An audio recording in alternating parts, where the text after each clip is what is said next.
All right, it looks like we have a good number already joined us. So welcome to this CEDIL annual conference, and in particular to this session, which is titled Strengthening Evidence Use During the Pandemic and Beyond. CEDIL is the Center of Excellence for Development Impact and Learning, as many of you probably already know. It is funded by UK Aid. It is led by a consortium of academic organizations, including the London School of Hygiene and Tropical Medicine, the Campbell Collaboration, the International Initiative for Impact Evaluation, 3IE, and University College London. It is also managed by Oxford Policy Management. My name is Marie Garder, and I'm the Executive Director for the International Initiative for Impact Evaluation, 3IE, which is a non-profit international NGO dedicated to both producing and also bringing rigorous and useful evidence into decision-making processes, basically to improve, help improve lives in low and middle income countries. At 3IE, we think drawing on existing evidence in the form of systematic reviews play a central role also in supporting evidence-informed decision-making.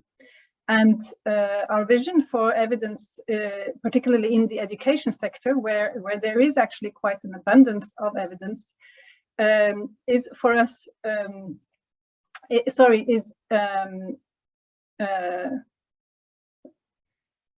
is continuously to update and have living repository of education evidence, facilitating a rapid synthesis, evidence contextualization, the development of guidelines on demand from both decision makers and funders. As most of you are likely to be aware of, and many of you, I believe, have experienced firsthand with your own children or in your community, COVID-19 has disrupted schooling and caused severe learning losses. It has also exacerbated inequalities across the world. And so the session today will focus on how to maximize the effectiveness of learning in the context of the pandemic. It will consider what evidence we need to inform decision-making on this issue, considering both local and global sources, and how it can be made both relevant and more accessible. It will also identify what has been learned about evidence generation, and it will draw out the wider implications of these lessons beyond the pandemic. So I'm joined today by a great panel. First, Noam Angrist, who is the Executive Director of Young Love Organization in Botswana. I'm also joined by Pooja Reddy Nakamura, who is the Principal Researcher in the International Development Division, American Institute for Research, AIR. I'm joined by CEDIL Matre, who is the co-head for Measurement, Monitoring and Evaluation Unit at the Pratham Education Foundation. Also joining us is Sally Geer, who's Head of Profession in Education at the Foreign and Commonwealth Development Office, FCDO. And last but not least, Svetlana Savarwal, who is the Senior Economist at the Education Global Practice at the World Bank. To save us some time, I will not read up the longer bios. They are very impressive, and but the full speaker bios are available on the conference website. So here's how it's going to be running. The three first speakers, so Noam, Pooja, and CEDIL, will be making sort of 10 minutes-ish presentations to share lessons they have learned from their work in the generation, brokering, and/or use of evidence during the pandemic. The last two panelists, Sally and Svetlana, will then share their reflections on the presentations made. I will then ask some questions to the panelists before opening up to pose questions from all of you, the attendees. And I've also asked the panelists to see if they can engage with each other and ask each other questions. Some logistics. So first of all, we will be recording today's session, and the recordings will be on YouTube soon after the conference for anyone who wants to watch again or also share with your colleagues. We hope you will do that. The chat is actually disabled, and so in order for you to ask a question, you should type it in the Q&A box. You can also see other people's questions and sort of upvote them if you like them. We will actually not be taking any verbal questions. Also, when the webinar finishes, just at the end, there will a link will appear on the screen to take you to the session's feedback survey. And this only takes a couple of minutes to complete, and all responses are confidential. But of course, feedback and evaluation is important for such an event. And finally, we also encourage you to discuss the conference on Twitter using the hashtag tag CEDIL22. So with this, I will invite our first presenter now to present. Great, thank you so much. And it's so great to be here with colleagues who we've been collaborating on a lot of this work and sharing. So I'm just going to share my screen here. Wonderful. So I'm going to be presenting today a paper called Schools Out and some background and forward-looking work related to this, which is drawing experimental evidence on limiting learning loss during the pandemic using low-tech approaches. This is joint with Peter Bergman and Moitepi Macheng. And so a bit of context, and I'm happy colleagues from Pratham are here, is some work prior to the pandemic. We had been working and delivering a program called Teaching at the Right Level in about 20% of primary schools in Botswana.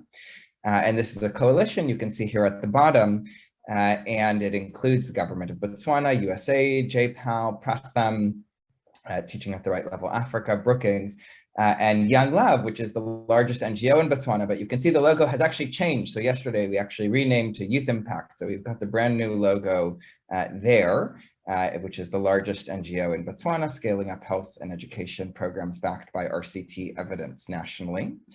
And so then the pandemic struck, and this of course affected many of us, and schools were closed. So what we can see here is over 1 billion children out of school, a map showing countrywide school closures essentially affecting most countries worldwide. So really historic shock to education, which of course we were all familiar with. But then this question arose of how do you provide an education when school's out? That's sort of the dominant medium that we have to provide instruction. And so we turned to low tech to substitute school. And what we referred to when we meant low tech were mobile phones. So these are high access and low cost. And what you can see in the figure here is whereas internet access in the teal is just below 60%, even in upper middle income countries on the right-hand side. On the left-hand side, low income, it's below 20. So it's not really a way to reach a lot of people at scale and perhaps even those who need it most. But in contrast, mobile phones ownership is 80 to 90%. So this is really a way to reach people at the right level, if you will. And so this is what we turn to is mobile phones as a platform to provide education. The intervention was very simple, guided by some of the work from Teaching at the Right Level before. So really foundational numeracy concepts, also targeted to the child's level. So addition, subtraction, division problems. You can see on the left-hand side here is an SMS message that went out once a week. And then on the right is a phone call, 20 minutes, very simple phone call to the household, to a caregiver and their child in roughly grades 3 through 5 to provide support and walk through the problems. This is an assessment that we did over the phone during every week and kind of at structured intervals to see what the child could do. Could they add, could they divide, could they subtract? And then using this information to actually target the instruction in the next session. So children who couldn't add are then taught to add. If they could, then you sort of move on to subtraction. So this helps target the instruction in a spirit similar to Teaching at the Right Level. And that's a really key aspect of this approach, not just the platform. So the phone is the platform, but this is now the pedagogy. So focus on foundational numeracy, targeting that instruction and making sure the pedagogy is really solid. So what's the evidence behind this? Here's just a quote. I'm able to solve math problems I had not learned in school. I've now learned up to fractions. I found the method of teaching through phone easier than it used to be in class. So a lot of the conversation during the pandemic has rightfully been focused on all of the devastating learning loss. But here is potentially an innovation that actually not just worked to stem the loss, but maybe for some kids worked even better. So what did we do to test this and understand if it was working? We ran a randomized control trial with 4,550 households all over Botswana as a partnership, again, between Young Love, Now Youth Impact, JPAL, CSAE in Colombia. And you can see here, this covers most regions actually in Botswana. So in the middle is desert there. So this is most inhabited or dense regions in the country. And it was one of the first randomized trials during the pandemic on distance education. I'm cutting to the chase here on the results. So what did we find? We found that here on the most left side, you can see the SMS messages on their own, the effects are not statistically significant. They're slightly positive, but not significant. And so on average level, anywhere from addition to division, place value, fractions. But when you have the phone call as well as the SMS, you're seeing big and significant effects, so 0.12 standard deviations. And this is translating to other competencies as well on place value and fractions. So actually kind of going above and beyond. And then if you look at whether the intervention was targeted or not, what you see is when it's not targeted, you're getting similar effects to when it's targeted on average level. So kind of addition through division, these core competencies. But when it's not targeted, the intervention has a harder time translating to other competencies like place value and fractions. But when it's targeted, you go above and beyond more easily, which makes sense. So we're seeing some promising suggestive evidence on the targeting specifically, as well as the phone calls. So what does this translate to? We're seeing that these effects translate into about a year of high quality instruction per $100. So one thing that's striking about this approach is not just that it was effective during a very difficult, disrupted time, but that it's very cheap and it's very cost effective. The other thing that I'm showing here, and this is joint work actually with Shvetlana Sabharwal, who's here, and colleagues in Nepal, is we've now since replicated the Botswana study in more countries. And so here are some of the early results from Nepal, actually. And you can see that effects are quite large. And in Nepal, we actually had a treatment arm with government teachers. And so here you can see actually that the government teacher arm is actually slightly more effective than the NGO arm, is highly effective. So it looks like this can really scale through government systems as well. And we're about to get to this, more studies and more context that really speak to the scalability of this approach across settings. So a few implications: it's highly cost effective. So I think not just effectiveness, but really focusing on the cost effectiveness is really important. In the early part of the pandemic, this was some of the first RCT evidence on distance education. So it really provided rigorous evidence on these approaches where there was a lot of uncertainty. And so evidence was needed more than ever.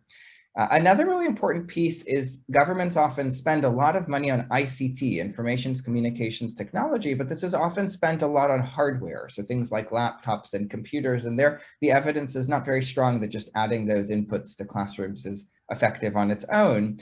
And so rather than using ICT budgets for more gadgets, one idea is to encourage governments to use these line items to support the use of existing technology, like phones. Many households already have this, and provide really good pedagogy and instruction through those technologies. So that's something that we're seeing some promising signs of and could be really fruitful given these budgets often exist and are large already.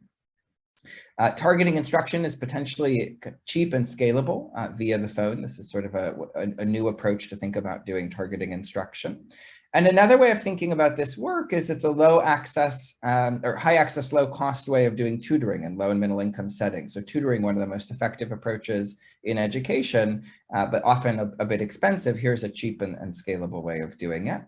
And another really important point here is that while disruptions during COVID were certainly a shock and historic in nature, this has really opened our eyes and made us reflect on the fact that disruption to schooling is happening actually even beyond a COVID setting. Teacher strikes, weather shocks, even in one of our partner studies in the Philippines, there was a typhoon at the same time that disrupted schools. Summer breaks are also a school disruption, and finding ways to support education when school's out is actually very important, especially for lower resource households. And another final aspect here is thinking about parental engagement. So often parental engagement is a bit more information-based, giving parents report cards and that kind of thing. And in this intervention, we actually engage directly with parents and caregivers to support and provide instruction, even in a middle literacy setting. And that actually proved quite effective. So initially there was a barrier to entry. Parents were wondering if this was for them, and then eventually they got into it and were quite effective. So I'll just wrap up with sort of where this is all headed. Since the Botswana study came out, we've now adapted, scaled, and replicated this in 5 additional countries, so 6 countries total. And this includes in Kenya, Nepal, India, Philippines, and Uganda. Nepal study is again with Svetlana and the team in Nepal. So I'm curious to hear what Svetlana will have to say in the discussanting. And this really bringing to bear some evidence on resilient education systems and how to support education in emergencies more broadly during COVID and beyond. So here's a map you can see of some studies and partnerships around the world. And a few questions that we're looking at here are the effects of the core phone intervention across contexts and different models to look at generalizability and scalability, comparing NGO to government delivery, the effect on teachers as well. So we've actually randomized the implementer, not just those who are implemented to see does this change teacher practice, teacher perception, motivation, and etc. Continuing to optimize the program for cost effectiveness and reconciling in emerging literature. So this approach is now one that's been tested in various studies. And in some cases it seems to work, like in Bangladesh, and in some it hasn't worked as well, like 2 studies, one in Sierra Leone and one in Kenya. And so really reconciling what are we seeing is the key. It's not going to work always everywhere, but what are we seeing is the key to get this to work across contexts and at scale. So hopefully this cross-country replication will really speak to that. And a phenomenal coalition of partners. Of course, this would not be possible without it in terms of this, 5 country studies all over the world, 6 including Botswana. And one thing I would wrap up by saying is, in addition to this being rapid and adaptive evidence during the pandemic, this really speaks to also thinking about what we learned pre-pandemic and translating that to the pandemic. So this is actually directly related to work that CEDIL has supported. CEDIL has supported Young Love Youth Impact and a partnership with LSE to think about aggregating the teaching at the right level evidence, and what are we learning are these sort of broader mechanisms that we can learn from that aggregation. And of course, there's a lot of evidence already been generated on teaching at the right level. And so what more juice can we squeeze from the aggregation? And in fact, that proved very useful during the pandemic, that exercise that CEDIL has supported as we had to pivot and then adapted to this entirely new context. So thinking about these principles that translate. And I'll wrap up by just talking about a few. One is really meeting people where they are. And so before, that was at school. A lot of children were at school. And during the pandemic, that was at home. And so just like teaching at the right level, this is an approach to sort of reach at the right level. And that was really critical. Another is targeting of instruction. So before that was done through a classroom-based model, and now we've done that through a phone-based model.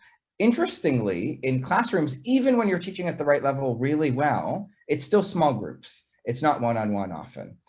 Over the phone, what was interesting is actually that was a one-on-one interaction. And so in some sense, it was hyper-targeted, actually. So that was actually an interesting innovation, where it was actually in some ways even more targeted, which we didn't expect.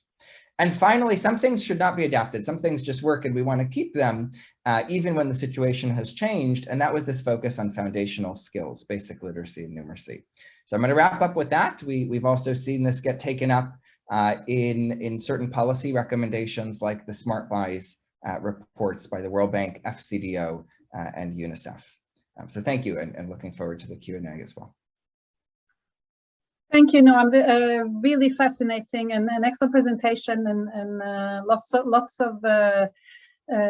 thoughts and inputs that we can bring into the further discussion. Now let me go to the next presenter. Pooja, over to you.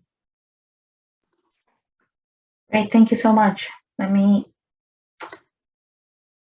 get the slides up.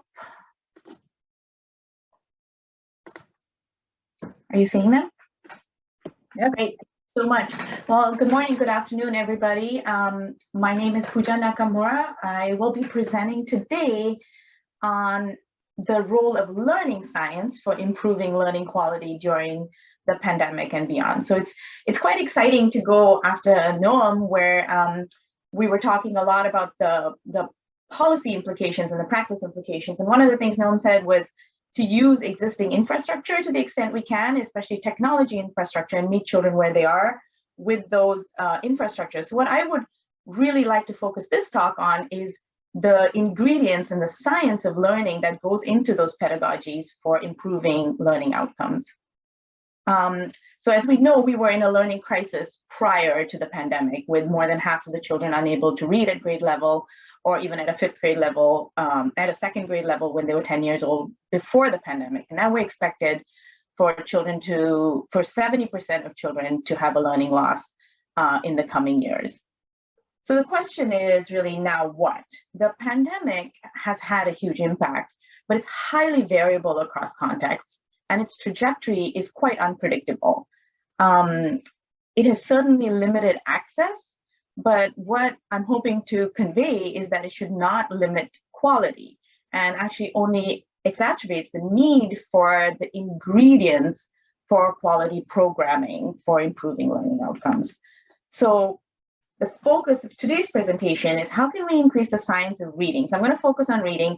This does, apply both to foundational literacy, foundational numeracy, learning outcomes in general, but focusing on the science of reading. So what can we do with the science of reading to help improve reading outcomes during the pandemic and critically beyond the pandemic, so that we can keep increasing quality of programming for foundational learning?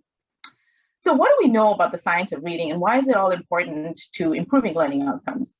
We do know that there's an over-reliance on monolingual and alphabetic models of reading, and that has tainted or translated into multiple programs across the world. So while we rely on regional experts to give us language and script knowledge, we still need to expand our knowledge of reading across diverse contexts. This is especially to determine, in these contexts of limited resources and limited time, and now even less time that we have with each child, what skills are we focusing on to improve foundational literacy, say in non-alphabetic languages, based on what evidence? What does quality foundational literacy structured pedagogy look like for foundational literacy in contexts without orthographies? Based on what evidence? And what does quality foundational literacy programming look like in, say, bilingual or multilingual contexts where children are speaking 3, 4, 5 languages at one time? And again, based on what evidence? So what evidence are we using prior to the pandemic? What evidence are we using now? And what evidence should we be using looking ahead in terms of improving our foundational learning programs? The other issue in understanding the science of reading when we're trying to build quality programming is language. And language is at the heart of all learning in some shape or form. Foundational literacy skills, foundational numeracy skills, it's a critical component. And we know that there's widespread multilingualism across low and middle income country settings. There's multilingualism in the community, there's multilingualism in the child's mind, there's multilingualism at the national level. And this leads to 2 evidence gaps that may be very critical to fill in order to improve learning. So the first is trying to determine that first language of learning. There's a lot of research coming out, systematic reviews coming out that say that a child learns best in a language they understand. But what is that language? What does that look like in an urban community in Kenya or in India or in the Philippines? What does that look like in a rural community in Benin or Botswana? What is that language, and how do we know? And there's also this need to empirically reconcile this growing tension between, yes, mother tongue is needed, and there's a lot of evidence to say that mother tongue is needed, but then there's also a higher demand and an increasing demand for English or French or whatever the post-colonial language is sooner. And we may not have enough of an empirical or an evidence-based reconciliation for this tension in order to raise children who are bilingual or multiliterate in the different low and middle income contexts we're working in. So now that I kind of problematize the issue, I just want to share a couple of things that we're doing to try and understand this and evidence building on these issues. So one is language mapping. So language mapping is that first question of trying to understand what is the languages children speak to inform the language of instruction policy and practice to start with. How many do they speak and how well? Because very often we say they speak this one language, let's go target that language, be it the language of the home or the language of instruction. But what we were trying to do is really bring evidence to like, who are the monolingual children? Who are the bilingual children? So they actually have two languages that are impacting each other. And who are the emerging bilingual children that they have one language that they're going to use to support them as they move into or transition a new language. And we found that there were major discrepancies between self-reported data, census data, and our language mapping data, which has huge implications on which languages to start education in. So the percentage who said self-reported that they could speak two languages was close to 50%, but only 8% were classified as bilingual when we had this kind of empirical evidence on what their initial language of instruction should be. We also used this data to kind of find the modal language in each school so that we could determine really what is the first language for quality programming and the structured pedagogy to start in the first language. We did a variety of ways of looking at this data, and we found that if you look at this map, that if you want more than half your children to be speaking the language of instruction in school in these two provinces in Mozambique, you need, those are only the blue schools. And if you want more than 80% of your children to understand the teacher, you have very, very few schools. So it was really eye-opening to try and understand what is this first language of instruction that we are trying to teach our children in order for them to learn. Then moving from that first language, almost every context we work in at some point, grade 1, 2, 3, 4, 5, with shifting policies, highly politically driven, when do we transition to another language? And that could be a second, third, later acquired language. So we've done a lot of research in India and Ethiopia trying to determine that language of instruction transition point, if it does exist, and have found that there is actually a tipping point for a child to be ready to learn to read in a new language. So this is allowing us to determine assessments that can be used by teachers in the classroom, which at this point can be used by parents. It's a very, very simple tool to kind of understand what does it take for a child to be ready to learn to read in a new language. We're also conducting a CEDIL supported systematic review on the role of language of instruction transition on impacting literacy outcomes, and finding large evidence gaps there as well. There's been such a focus on the mother tongue or the first language, but large evidence gaps in terms of trying to understand how to use the mother tongue in transitioning to the new language. And this is critical because of the role of the parents. So one of the most significant predictors of learning to read is the home language and the literacy environment at home.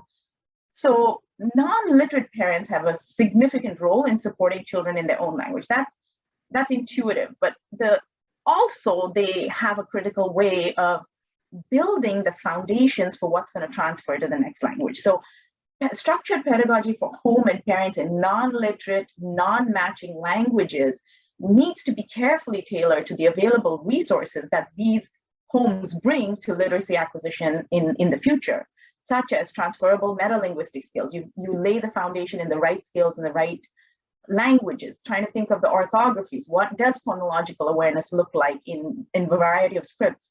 What are the activities you can do without the script in front of you? So how do we have non-literate parents, older siblings, and community members building the foundations for bilingual or multilingual literacy acquisition, if and when and how schools open or not?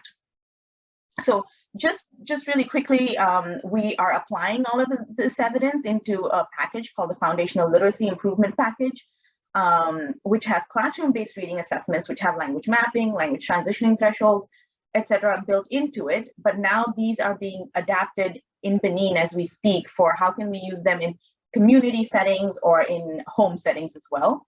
And then a full package of activities now that can be moved on to technologies or homes that are directly linked to those assessment results.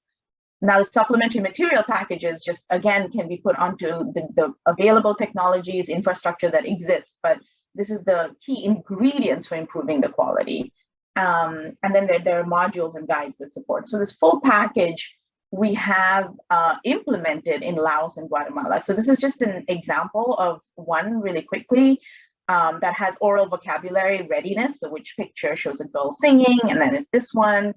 And then we have thresholds that are based on all the evidence on whether the child gets a smiley face or a sad face. So it's really for children, parents, teachers, very simple, that don't have to be able to read too much.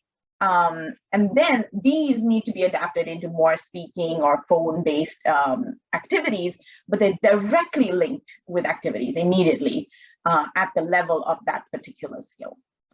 So these are just some examples of how we can improve the science of learning and take that into improving the quality of the ingredients that go into the pedagogy for improving foundational literacy. So some really quick final thoughts. The pandemic led to major issues around access, predictability, consistency, but it really should force us to sharpen our focus on improving quality. It brings in a sharper focus now, the role of the science of learning and the science of reading in improving foundational literacy skills.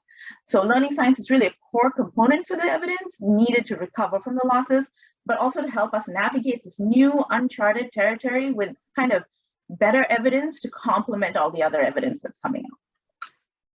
We'll stop there. Thank you. Excellent. Thank you, Pooja. So from the presentation focusing on the use of existing infrastructure during the pandemic, in that case, the mobile phones, we now have a really fascinating presentation on the science of learning and on quality and related to specifically language and multilingualism. Let me now move to the next presenter, which is Sidesh. Over to you. Thanks, Marie. I think Noam and Pooja have already said the context and gone in depth into the solutions that they've presented. I'll share 5 examples from Pratham's learnings during the pandemic in the last 1.5 to 2 years. The first one was once the pandemic in India was especially led to longer school closures than as compared to other countries in the world. Especially the first wave led to many lockdowns and restrictions.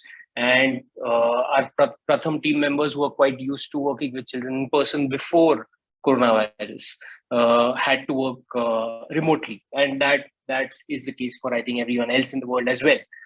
So the first case, I mean, the first idea to reach everyone was to ensure that all children, the idea was to ensure that nobody's left behind and to reach as many children as possible. And without a good list of contacts, with whatever contacts were available at that point of time. This is data from the period of April to July 2020. What we see is that very initially, number of contacts were quite low, and then the contacts were mainly our parents and youth in the communities. And you could almost see a 50% ratio of SMS to WhatsApp contacts in India. And that grew quickly over time as we got more and more phone numbers in that village. The idea was to reach at least 4 or 5 parents or community members in a village, and then ensuring that we reach more and more people in every hamlet or every subsection of that village over time. And that is a strategy that we have followed even in the last 6 months during in-person learning camps which were run.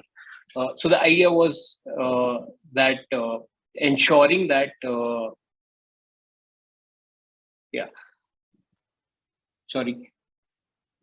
So the first case was to ensure, like what Norm said, reaching at the right level. We had to reach as many contacts as possible, and ensuring that once we got the contacts, we move to the next one. So, which is in-depth or deep dive. So this is the second case of measurement, where the focus was to magnify on a smaller problem or on a smaller case study and derive insights from this case study which could feed into a larger program. What we figured out was, like what Mohammed showed earlier, a sample SMS where the messages which were shared with parents who shared it with children. I mean, you could see a sample SMS over here.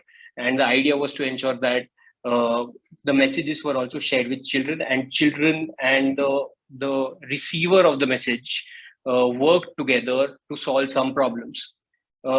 Here, what we see was, even for a small sample of around 100 contacts, what we could see was, even though parents were the ones who received messages predominantly, in this column you could see the rows represent who received the message, whereas the columns represent who does the message regularly with parents, with children. And what you see was, even though fathers and mothers, in fact, fathers were the biggest proportion who received the message, but the ones who did the activity were essentially mothers and siblings. So ensuring that who receives the message, who does the activity with children, was quite important to structure these messages accordingly. Because if these messages were very much textbook-like, then parents or family members did not actually do these messages with children, is something which we observed. The second deep dive, this was, the first two cases were all remotely. I think the remote cases of measurement right now. The third case when I come to was during Feb 2021, when Pratham teams got the first chance to go into the field. And by then, by Feb 2021, while we were also sending messages to children, to parents and youth who work with children, there were many learning camps which are run by volunteers with older children, which was for grades 3 and 6, and readiness activities were shared with groups of mothers who worked with their children for grades 1 and 2, and some village level activities, be it a blackboard activity or a loudspeaker activity, was also shared by them. Now, Feb 2021 was an important month for Pratham as well, because until then the lockdowns were quite strict and Pratham team members could not visit the field. Once we got this window of opportunity to understand learning outcomes of children, we wanted to figure out how children have progressed, at least in the last 10 months or so at that point of time. And this is what we saw. Children who receive more inputs, for example, home activities, hamlet activities, as well as village level activities, for different age groups, which is for standard 1 and 2 and standard 3 to 5, more the inputs they receive, more the learning outcomes that we see. And you could see that the green ones represent children who are readers, whereas the yellow bars represent that the children who could read word. Obviously, the learning gains were slightly much higher for standard 3 to 5 children because many learning camps were run with them. But the broad idea and the flexibility of measurement applied within Pratham was to ensure that as soon as we got a chance to work in the field, the first thing that we did was to understand learning outcomes of children, the learning levels of children at that point of time, and the inputs that they were receiving, because like Noam had also mentioned earlier, reaching at the right level was also quite important. Now, these were the first 3 examples for all case studies of the measurement systems applied by the measurement, monitoring and evaluation team of Pratham for all programs run internally, which is a team that I am part of. But there were also things which are the surveys which were conducted at the national level, which were conducted by the annual status of education report, the ASER teams. And what we see over here, the first survey, which was conducted, this is the second version of the same survey.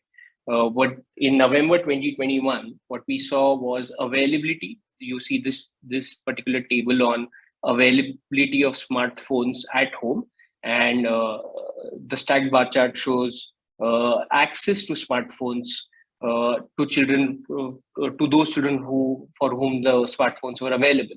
So even though 2/3 of children only had access to smartphones, even for those smartphones were available at home, almost 40% you could see standard 1 and 2 children did not have access to these phones. So the idea was availability does not always translate to access, which is the case in India. And this availability and access correlation also depends upon the type of lockdowns. If parents are at home, there's more access to devices. But as soon as these lockdown restrictions are eased, then the access becomes lower and lower over time, and it becomes very important to work with children in person or through community volunteers, which is what the Pratham teams had done.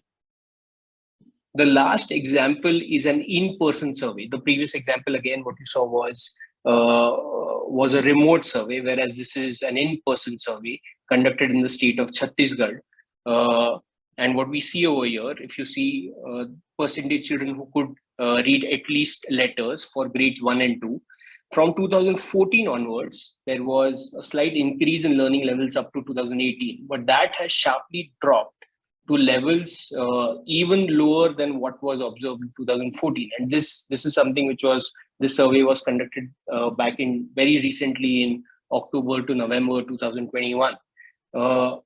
For grades 3 to 5, we see similar learning losses. In fact, even higher learning losses for grades 3 and 5, where again, learning outcomes have dropped to levels, not seen back in 2014. So I think this is basically a sign of concern to ensure, to basically work towards catch up of the children who are in standard 3 and 4, and especially on readiness of children for standard 1 and 2 who have just now started coming back to school. So these are some examples that we have done at Pratham in the last 2 years. There are many more examples that we could share, but in interest of time, these are the 5 examples that I would like to highlight on.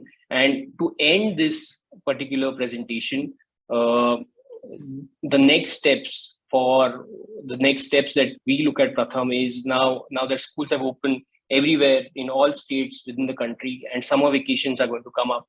The idea is to focus on this group, grades 3 to 5, and work on catch up of these children through volunteers, through a community-based campaign is what the target is at a large scale. Yeah, over to you, Mari.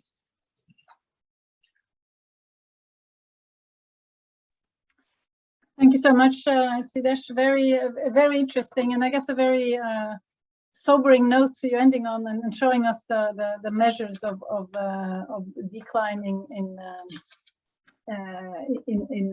education measures there, and reading in particular.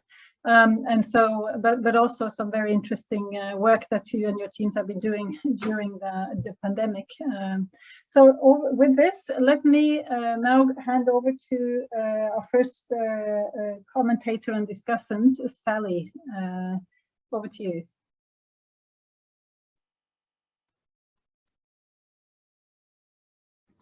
Brilliant. Thanks ever so much. And what great presentation. So I'm actually going to do a sort of a bit of a hybrid, a bit of a presentation, and actually having heard all those really useful insights, those pieces of research, I think it actually ties quite well together. But I've just got to thank Saul because he's pressing the buttons for me. So we'll go through these slides quite quickly. So I'm Sally Gear, and I'm Head of Profession for Education at the CEDIL. So very much a consumer of all this fantastic evidence. So I thought what might be quite useful is to complement some of this really robust research with a little piece of qualitative work we did in our organisation, just looking at that's why I've highlighted what we learned in terms of as a donor in terms of our response, just for all the reasons everyone else is saying, that, the need to build resilience into systems for, hopefully not another global pandemic, but certainly we're going to have situations where there's going to be large school closures for all the reasons that we know about.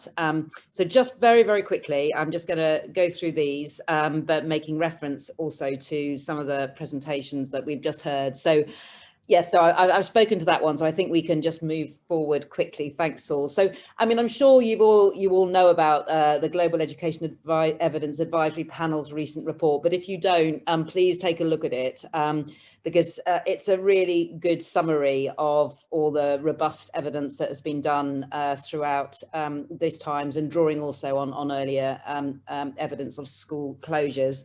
Noam's work is referenced in there, and he's been involved, and I'm sure others on the call and on the panel have been. So do take a look at that, because if it summarizes everything together. I'm just going to go through very quickly the main points.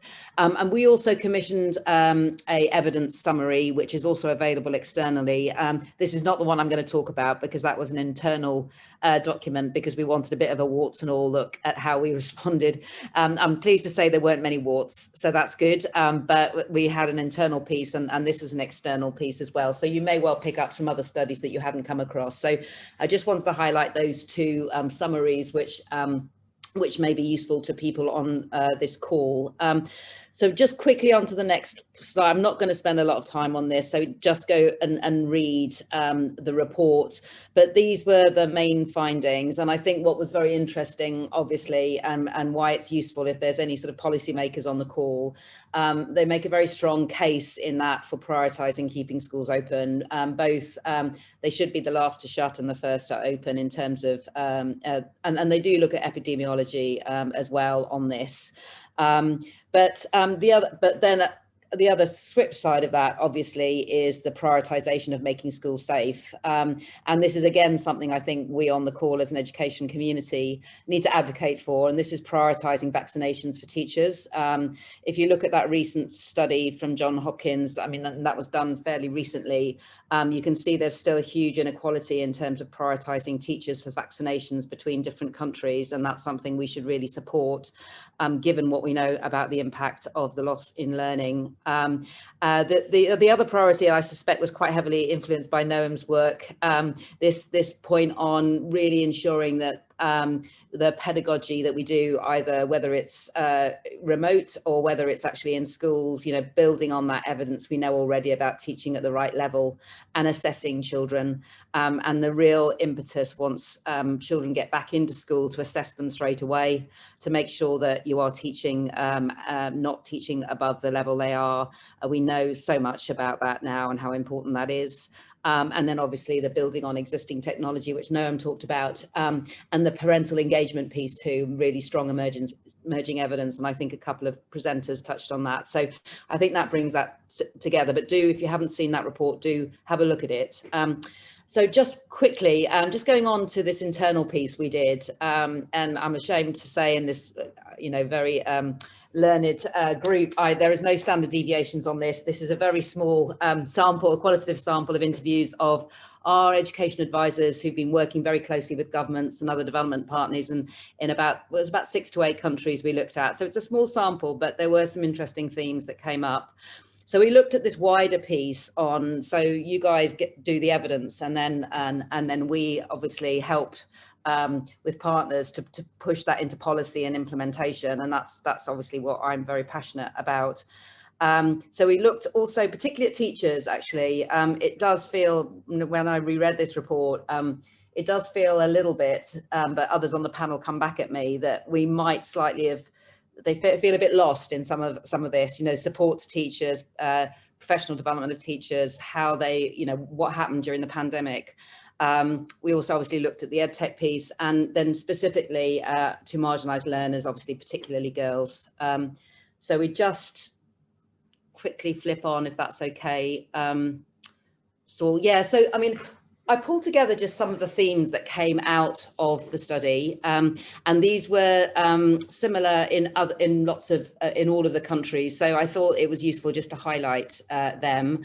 Just want to emphasize, it's a small sample. These are really, they're not sort of robust, but I think quite useful maybe as we think about moving forward in strengthening our education, strengthening the resilience in our education system. So, I mean, one thing that the obvious thing that happened, but I think it's worth celebrating, that, the fact that we could move quite swiftly, and this was in many, many countries, even low income countries, to online coordination between government and development partners. I think that was that shows we can do that.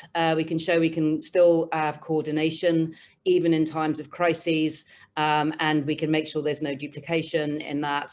So certainly in our case, we did have quite a number of our specialists being brought back to the UK or their country of origin. So they were working remotely, but did manage to still keep up with their relationships with ministries of education and also other development partners. I think that was a real positive and something we can build on going forward. But there was a gap, so that was the sort of horizontal, if you like, but there did seem in many country contexts a gap between the verticals. So the dissemination of information between the centre, ministries of education, etc., and the guidance given to school leaders and teachers. So that's something, again, that when in normal times, building on those mechanisms, making sure they're robust, can make a real difference when schools shut or there's a time of crises. Equally, obviously, others have touched on this, the political economy factors, they don't go away in a situation of crises or when schools shut, and that did have an impact. So we may know the best thing to do, but obviously that there's a political context you're working in, and that did affect things. So issues of language of instruction, which we've very helpfully talked on here, and also the role of teachers and teachers unions and what's expected when schools are shut was an issue as well in some certain contexts. And the other sort of flip side of that was that there was very little evidence, unfortunately, in the countries we looked at of CPD for teachers, mental health support, because obviously they were being affected by the pandemic as well. And this issue of communications, which I spoke about, it was universally weak in all of the countries that we looked at. But on the flip side of that, in NGO, non-profit schools, religious schools, there seemed to be more flexibility to support teachers. Many of these organizations rely on external funds, donor-driven sometimes, but again, looking forward, and it was so great to hear Pratham speaking today, you can see the vital role of those community organizations to keep that resilience of an education system going in a situation of crises. And linking to that point, the final bullet point there, anecdotal evidence of the work of, we have a program called the Girls Education Challenge, which funds CSOs, community-based programs for marginalized girls. And a lot of those programs pivoted to then become often the link between teachers and students, the sorts of things Prasam's talking about. But again, in normal times, when a national government looks at its education system, the importance of those CSOs to complement the formal system is really key, almost like a glue. And in time, particularly for marginalized learners, without that, I think there would have been a lot worse impact. And then just very finally, I think the last slide. So yeah, this is just lesson learning on resilience, and this is completely, just my take on things. This issue about horizontal and vertical coordination and communication mechanisms is really key, and building on those again in normal times. We know, as other speakers have said, there's always going to be reasons where schools shut suddenly, and we need to be able to maintain that resilience. The stakeholder point, making sure that working with teachers is key when schools are open. So when they're shut, there's buy-in, there's commitment to learning, and not just the fact that schools are shut. So so teachers are irrelevant now. No, they're even more important now, as we know. And that was clearly not a strong message in some countries. And then this final point on the role of CBOs, community-based organizations, as the sort of glue in terms of linking particularly teachers, parents and students during a period of crisis, and particularly for those marginalized girls and boys. So there's just a few sort of thoughts, but I mean, it was really, I suppose my final comment would be how important it is that we have researchers looking at and learning through these periods of crisis, because when the pandemic first kicked off in March 2020 and all those schools shut down, we pulled together very quickly an evidence piece on what to do. And that was very much based on work that had been done through Ebola, the famous piece of research that was done through the Pakistan earthquake, which taught us a lot about coming back. What we do when we're back to school is as important as what you do when the kids are actually out of school completely, and bringing all of that together. And interestingly, what we prioritized in our policy, which was based on all that evidence, number one was child safety and child security, actually, and then number two was keeping learning going. So I think just to say, from our perspective, these sorts of studies are so useful and so applicable going forward. So thanks very much, and I'm delighted to be part of this panel. Thanks.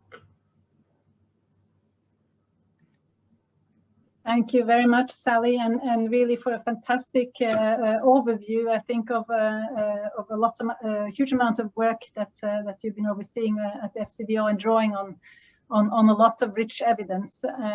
So really fantastic. Let me go straight to our last panelist for your reflections on what you've heard. Svetlana, over to you. Thank you. So this has been fantastic, and I'm going to do two dangerous things. Okay, so first, I'm going to make 3 claims that are somewhat controversial. So I really look forward to your reactions. And they will also be targeted at the speakers. And the second dangerous thing I'm going to do I'm going to do this without a PowerPoint. Okay, so let's see how well this goes.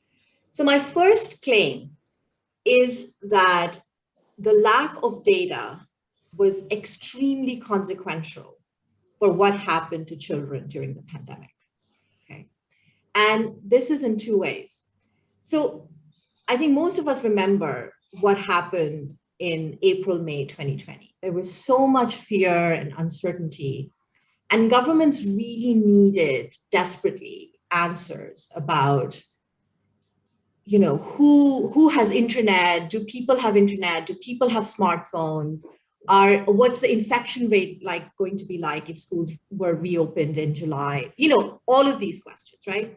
And in some cases, they were able to get some data. In some cases, they were not able to get data, but they had to make these decisions regardless, right? And two decisions in particular, I think, would have looked very different if they had access to the right data at the right time. The first decision is how much to spend on online platforms, okay?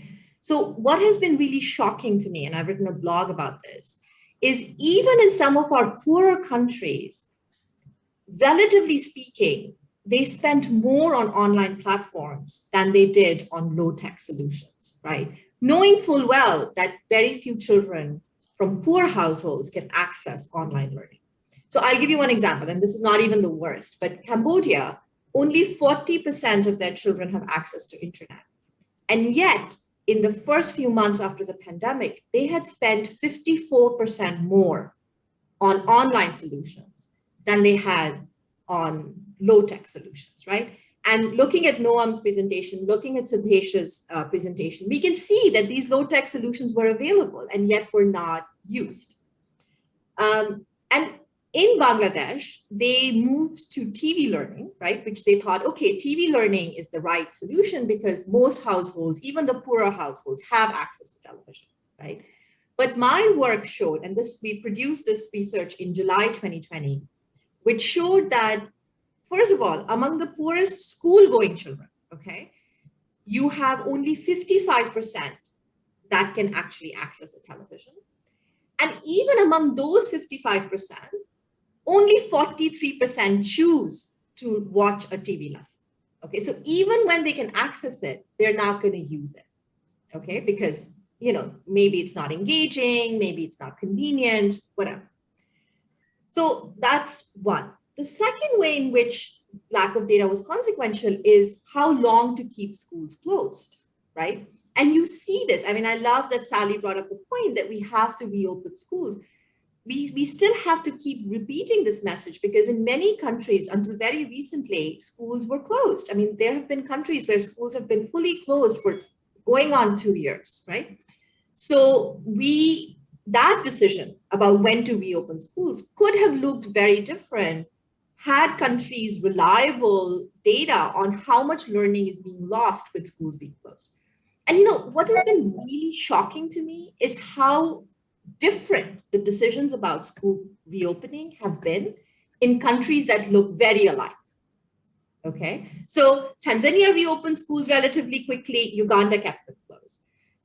Vietnam reopened schools quickly, Philippines kept them closed. Sri Lanka, Bangladesh, right? So you see these different patterns, and what you kind of see is that, okay, they are making these decisions based on something, and if they had access to good, reliable data, these decisions could have looked different.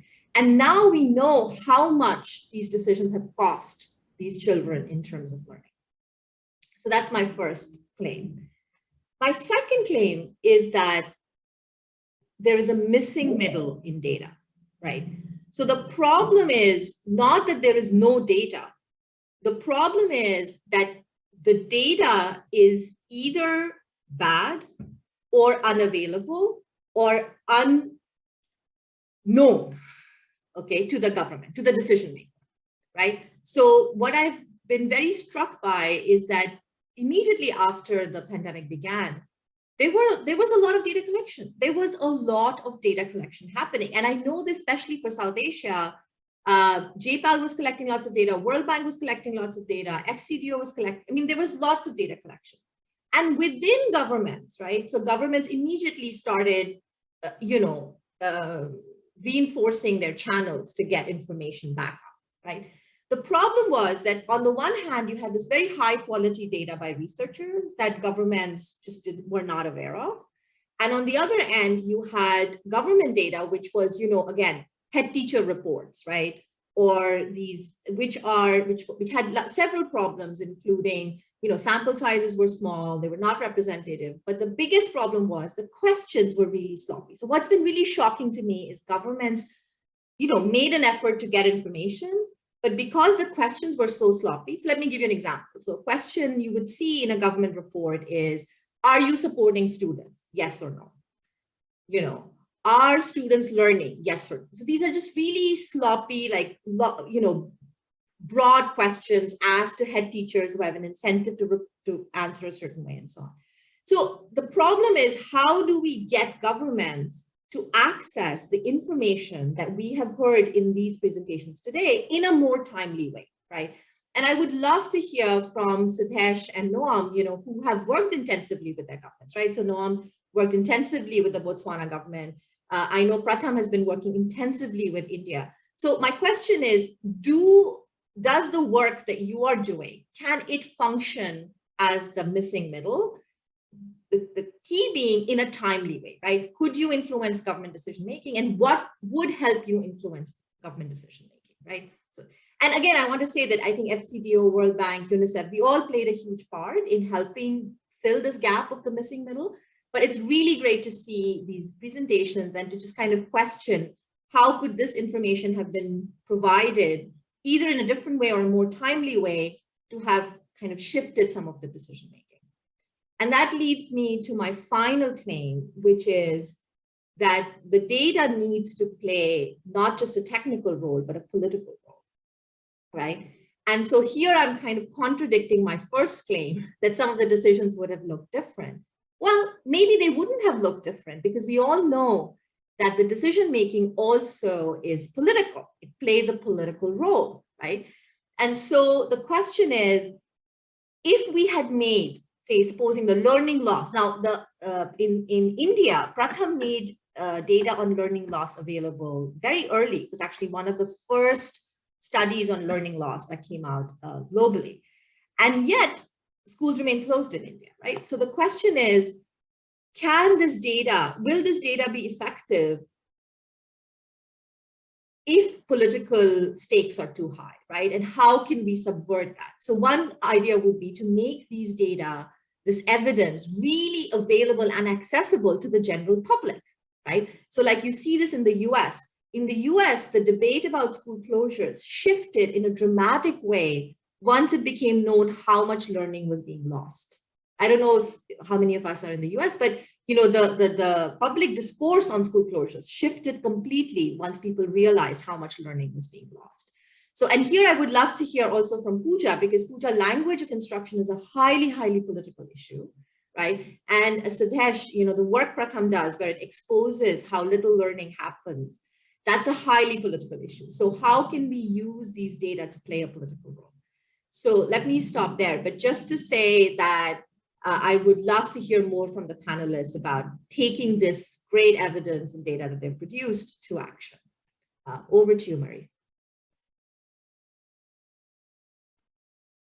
Oh, excellent, excellent comments, claims, and I think some challenges back to the whole panel. I wonder whether we can get all of the panelists to put out their cameras again, so we can see all of you. Excellent, thank you. And by the way, I think there's only two questions so far in the Q&A. So while I sort of start off with a couple of questions to the panel, I also urge all of you online to send in some further questions. So I think Svetlana has posed a question to most of you. So I'll just already ask you to think about that. What you think can be done around both the data availability, of course, to governments, but also to bearing in mind the the political side of evidence, etc., and how we can use the data still in that sort of political context to inform and improve decision making in the education sector. And then I have a couple of general questions that I'd love. You can see whether all of you want to discuss it or some of you. But generally, what should we be doing differently, to strengthen evidence-informed decision making in the sector? What can be done from an international organizations like FCDO and the World Bank, for example? What kind of role can you play? What kind of incentives? What kind of coordinating roles? But also from the producers of evidence, and in particular also, producers of evidence of how to use evidence into policy making. So that's part of the chain. The other questions I would have are particularly to you, Noam. I was very interested in what you said about particularly the costing side of your work, and it sounded very good, but you didn't give us any further insights into it. So the one high quality year of schooling per $100 I took note of. So if you could sort of give us a bit more of an insight into that would be fantastic. And then to Pooja, very interesting. I think the areas around the multilingual issues and how you sort of build sort of the science to sort of take further advantage of and strengthen the teaching tools so as to teach where people are at and students are at in terms of their language skills, etc. I'm just wondering whether you could reflect on what will happen next in terms of you talked about this being something you will try to I think get onto the online platforms and maybe on mobile phones, etc. And what are thoughts on how how we will get more evidence on how to do that well? I mean, it sounds quite complicated to me. So any thoughts on that would be fantastic. Let me see. I had another. Let us start with let's start with those. No, sorry, it's also one from Patrick Ward. He asked, particularly Noam and Sidesh, do we know who is reached and who is missed by these approaches in terms of socioeconomic status, gender, etc.? And so then let's start with those. I will meanwhile go and see further what is coming in on the Q&A, and I would also request you all to think of further challenges to each other on the panel. Let's see. Why don't we start with you, Noam? Yeah, that's great. Thank you, everyone. What a rich panel, and it's so great to see everyone and everyone's take. There's a lot here to tackle, but let me try my best. So on the who's reached and who's missed, I mean, one thing I will say about phone-based responses is they reach a lot of people, actually. I mean, this is the beauty of it. They don't reach everyone, but 80–90% actually in many cases. I think the key here is it's not that each and every person owns a phone. Often there's a phone for a household at least. And so there is work to be done to get the right arrangements to interact with that phone. So there is a phone, but is it the mother or the father or the sibling or the grandparent who's actually available to support instruction and has agency to support instruction? And that takes a little bit of work. So something that we do actually is we do what we call a sensitization, where we do a phone call and we don't assume that whoever answered the phone will provide instruction. We actually say who will be the person in the household who can provide instruction. 70% of the time it's the person who answered the phone, but 30% it's not. And then it's handed off actually to a sibling or another person in the household, a cousin, the other person, and the other partner. And so if you didn't take that step, you would miss 30% of people. So that's a very important step in our view to this point of trying to reach everyone. The other thing I would say is there's a bit of a question whether you ask the person who is providing support to how involved they'll be in the instruction. And we leave that really flexible. So if we said you have to do everything, I think some people would be worried, actually, not thrilled to do it. But sometimes people are happy to put the phone on speaker or to answer and pass it off to the child. And sometimes they participate. And so I think this gets at this discussion of providing a bit of guidance and structure, but not being too prescriptive, because these situations do vary. And so there's clear guidance around calling and finding the right caregiver, but then we leave it a bit up to the caregiver on exactly how they engage. And that's actually been really important. So I think this gets at this kind of eternal tension between how much guidance versus prescription. Should I pause, or should I also try to answer some of the other points here on the, Take the ones you want. Okay, great. On the cost point, it's a great point. And too often we don't collect cost data, we collect effectiveness data. So I'm really glad you raised that. We did collect cost data, and I think that is one of the striking features of some of these approaches is they're effective, but they're very cost effective. That's where they stand out. And that's critical for governments, for scalability, and kind of understanding the efficiency of the intervention. What we did to arrive at that measure of a year of high quality schooling per $100, this builds on some of the work of learning adjusted years of schooling. And so we actually translated it into that measure. So I'm happy to share more about how we did that exactly, but just to make it kind of the ingredients, it was about $20 per child, a little cheaper at scale. And then we just use that with the ratio of how effective it was, and then kind of translate the units up and use the methodology of learning adjusted years of schooling. So that just is to give a sense of how the ingredients fed in, but I'm happy to get into more detail. And agreed, it's very important. On some of these points around kind of some of these data gaps and using the data and the role of FCDO and the World Bank, I'm going to kind of string this all together into one point. And of course, there's many more points to make here, but just for the sake of giving it a go. One thing I think is really important and that we're seeing and would like to push for is the role of concrete action as a public good. So we always think about research as a public good, but I think we're really starting to see the role of concrete action and real-time results as a public good. And so what I mean by this, for example, is what we saw happen, even though this phone-based response was very effective in Botswana, and the ministry was highly engaged in this response. I mean, we had the director of basic education on the phone. He was asking about it all the time. They were highly engaged and highly interested. But in the setup in education, the incentives are to provide these gadgets. They're what's visible. They're what people see. Learning is rarely measured, to the points Fatima was making. It's rarely incentivized, actually. And so it's very hard to center attention politically and in terms of action on learning.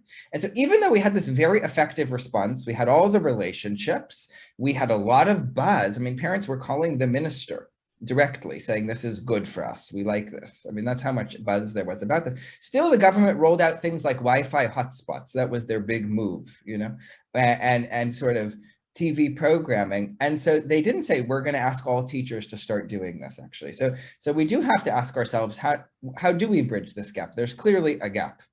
And I think one of the issues was that there wasn't a system to measure learning via phone that was continuous, that showed the results and kind of kept the pressure on the results. Now we're building that. Now, after 2 years of doing this, we're finally seeing regions and government regions actually adopt this. Now that we have that system in place, I'll contrast this with teaching at the right level, which had been in place for about 4 years before the pandemic. There, one region had done it so often and so frequently, actually, that they did have a robust system of measuring learning, measuring it frequently, and they were getting people really excited about learning, actually. And so what happened when the pandemic struck is, even without our support, actually, that regional director, as soon as the schools reopened, asked everyone to assess their children, the entire region, this is the second biggest region in the country, and do teaching at the right level. And they did it of their own volition, actually, and their own resources and support. And so I think what that shows is that having done some of this concrete action and kind of demonstrated it and built that capacity and kind of getting the results flowing. So intervention that works, results flowing, and getting that feedback loop in place, then that created a resilient system to respond to the crisis. But sort of the notion that like the results will come out, right? Or there's a sort of a policy note that comes out, and then the ministry will be able to adopt it. That takes much, much longer. It needs that kind of concrete action and sort of built-in system and feedback loop to take it off. So to the point of World Bank and FCDO, which have been doing this actually, I think the World Bank and FCDO have a really unique role in that they can connect these dots. They can produce the high-level frameworks and guidance around best practice, but they can also support direct and concrete action. And I know that FCDO and the World Bank did do this in many countries all over the world, and I think it was critical actually to be able to provide that concrete action as a public good and connect the dots to the global best practice framework. But the dots don't connect themselves, and so I think we need to really connect them actually. So I'll pause on that. Excellent, great. Let me hand over to Pooja, to you, for your thoughts on any of these questions you would like to address.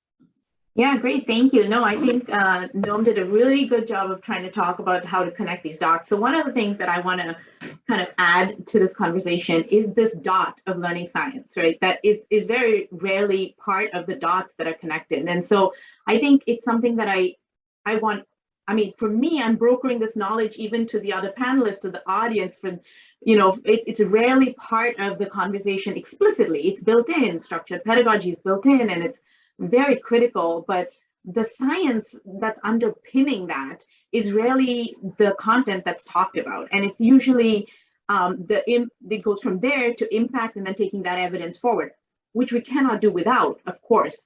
And then scaling all of this, but it goes down so micro that you think that it's just too micro in order to make these impacts at that macro policy level. And so one of the things I really want to underscore is that in order to really make these things more efficient and effective, especially in the zone we are now, where we have these limited resources, is really trying to bring in this aspect that, you know, in the West, it's based on why do we do phonological learning? What is a phonics approach? Why do we choose that? Why should teachers be measuring comprehension instead of fluency? Why are we even going in language 1 versus language 2? I mean, this is based on decades of research in monolingual alphabetic reading or numeracy acquisition. And so what are the gaps in really trying to make that learning much more efficient through a learning science foundation? So it's just another dot in this map that I think really has a place, especially now as we try to increase efficiency.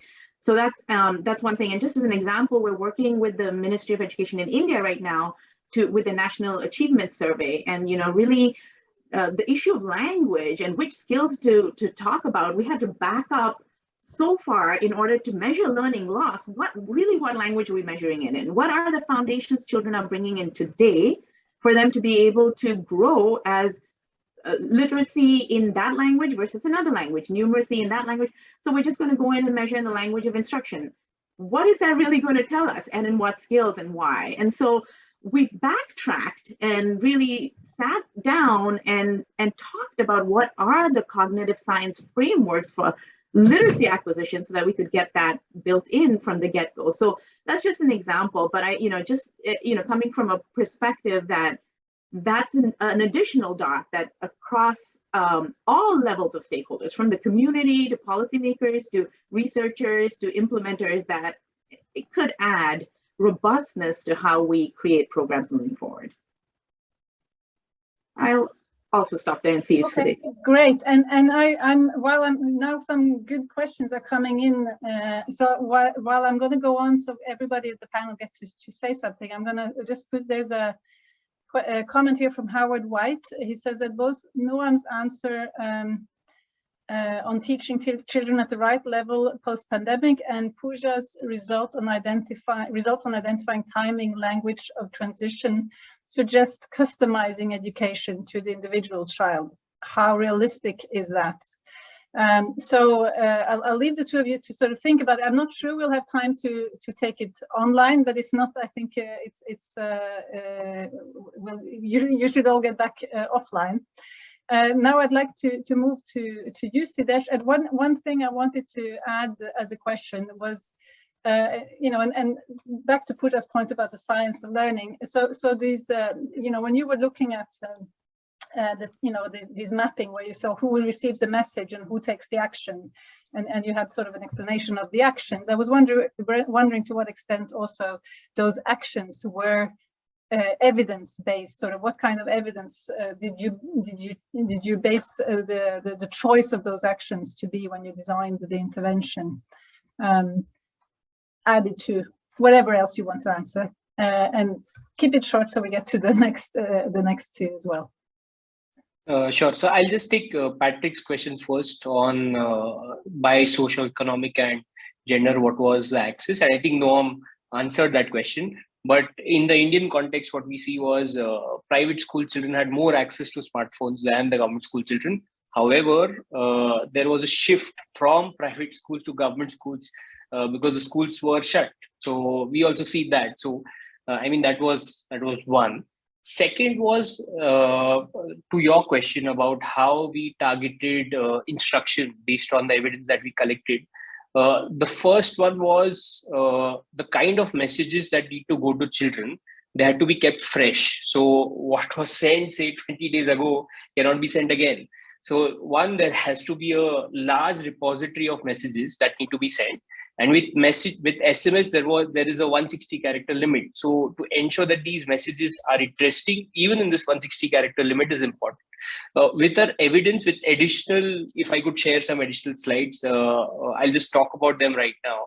What we did was, say, the message that I had presented in the presentation about sorting prices. We try to break them down into different tasks or different subtasks, which children were supposed to do. They had to find the prices of vegetables. They had to write them down. This is just one example for one particular activity. And in each of these steps, who was helping them at home? And this might change over time, but at least there is someone. Knowing that there is someone there to help at home is quite important. So trying to break them down into different aspects and having an end solution or having some level of end solution to even these simple messages was important. So that's level one of instructional kind of framework that we had created for messages.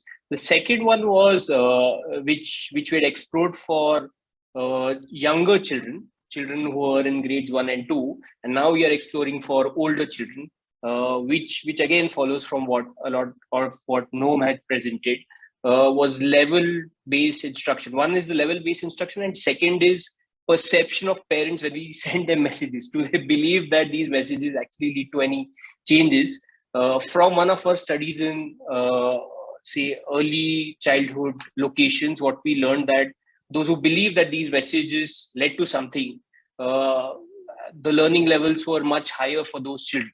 Now, correlation or causation, that's a confusion that we need to clear out over time. But this was something that we had figured out in one of our evidences. The second point to this, wrap up quickly. Yeah, thanks. Yeah, another nuance to this was messages. The uptake of messages depends on whether schools are open or not, and whether there is mobility at school. If everybody is at home, then the uptake is much higher. If schools are open, if children can go out in the community, then there are other solutions which also need to be looked at, which we did through our mini learning camps through volunteers. So I think these were some learnings from the last 1 year, definitely. Great, thank you so much, and sorry to rush you. I have gotten 2 questions that have come in that are directed at you, Sally. So I'll add them into the pot before you get to answer, and you can choose how you do that. From Ian Atfield, he's asking: political economy, elite interests have generally favored health risks to life versus economy, education, social, and indirect health costs, reacting to upper income society. How can the GAP findings influence political decision-making process in the emerging catch-up phase as schools reopen with better equity than the lockdown era? And he's asking, is this a topic to raise in upcoming GAP's South Asia Ministerial Panel meeting? And then there's a question from Monia Kone from Sierra Leone, West Africa. In my country, the Ministry of Education strive hard to ensure learning continued during the pandemic, even when schools were closed, by implementing online teaching, radio and television programs. The adoption of this new technology was challenging for the beneficiaries due to their knowledge level and economic status. However, some NGOs supported this intervention. How can FCDO help with this? So, those are the questions that have come in. Okay, questions and comments, I think. I think, so I just wanted to come, happy to address those. I know we're really short of time. I just want to add on a little bit to Noam's point about, you know, the importance of contacting with phones, etc., and all of that. But again, our qualitative study came up with, in one country, I don't like quoting countries because we, you know, all of us, including the UK, didn't react brilliantly.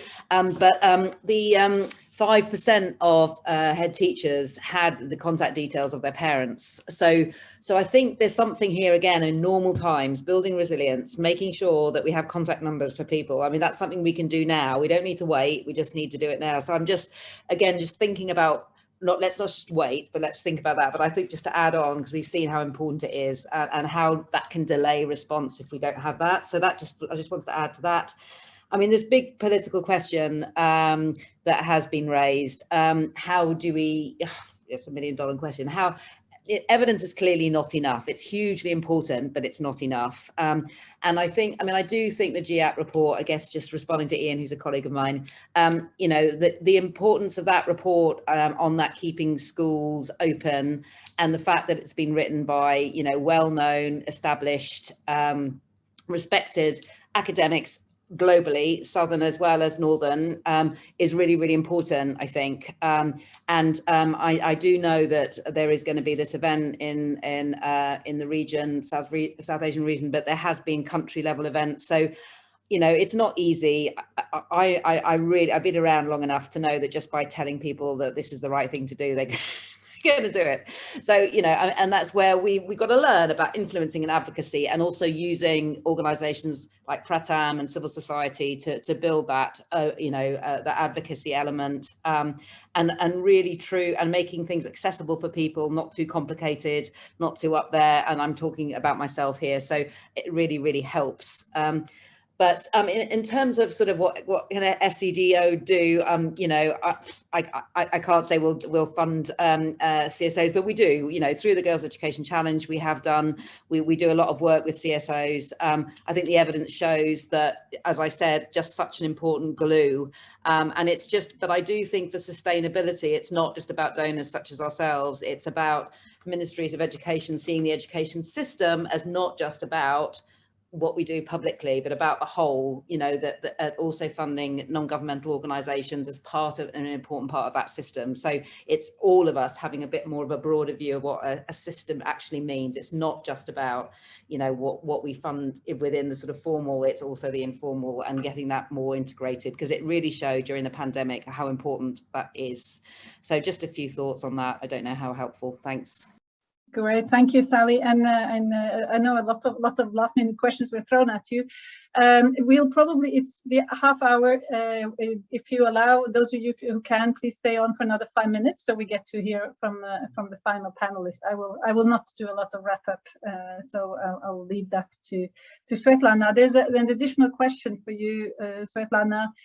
From Etisham Ul Hassan, who asks, have you thought about mapping data flow to understand who sends the data to whom and who does what with that data? So, sorry, Marie, just to say, Svetlana's had to drop off the call. She had something else she had to urgently go to. Maybe okay, you could all direct right. the question to one of the other panelists. Thank you. Yeah, well then maybe I will allow, if either Noam or Pooja want to react to the question that Howard had posed to you earlier. I'll give you 1 minute each. How about that? I'll start with you, Pooja.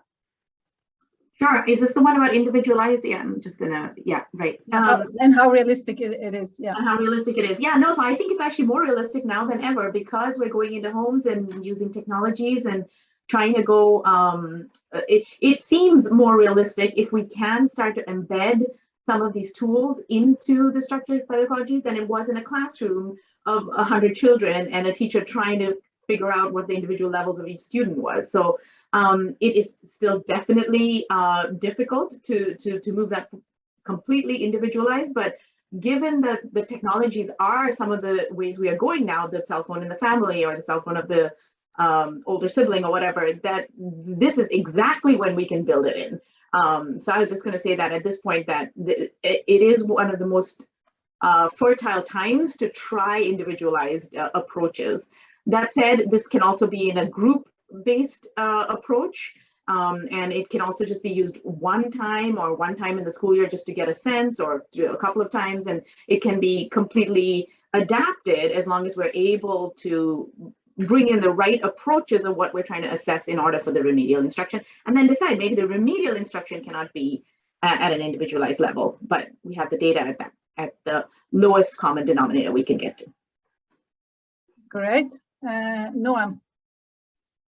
Yeah, no, and it's a great challenge. I would say, I would contrast the existing system as an example in Botswana.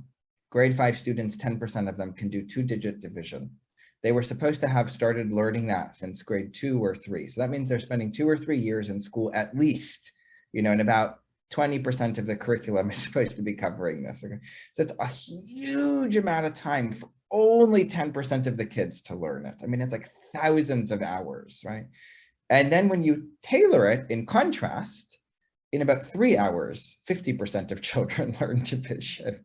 So, I mean, I think there's an imperative to make this possible and scale it, because that is many orders of magnitude more efficient and effective. And I think there are models that show that this can be scaled, actually. So I think it's very clearly much more effective. I think that's kind of lots of evidence showing that. And I just reemphasize that to say it's, I think, an imperative to get this approach scaled. And I think there are models. So there's tutoring models, there's ed tech models, there's phone-based models, there's teaching at the right level models. And I would also say in high-income countries, as we know, there's a term used for this that's kind of baked into part of the teacher professional development, which is differentiated instruction. That is considered best practice, common practice, and just part of the teacher toolkit. I think it's still a bit of a question on what are sort of the right models or the best models or the most kind of cost-effective sweet spot models for scalable and effective of this principle. But I think certainly there are models for scaling this up, and there's an imperative to do it. Great. And thanks both for being very short and to the point. Thanks everyone for a brilliant, very engaging panel. With a lot of really thoughtful angles to it. I will not try to really summarize it, except saying what I've heard is really the need to build resilience into school systems, and that we weren't really prepared when this pandemic hit. But I think we've learned that we need to be now better prepared for the next one, or indeed all the other type of unpredictable things being thrown at us these days, and I think some of the things we've heard around the need to have more data, more coordinated data, better systems, better communication systems, that has come out very strongly, and of course a very engaged panel, a lot of people doing a lot of great research on the ground and during this pandemic, and use that opportunity so that potentially we will be slightly better prepared next time around. So hopeful in that respect. But thank you so much, all of you, for both your work and for participating in this panel.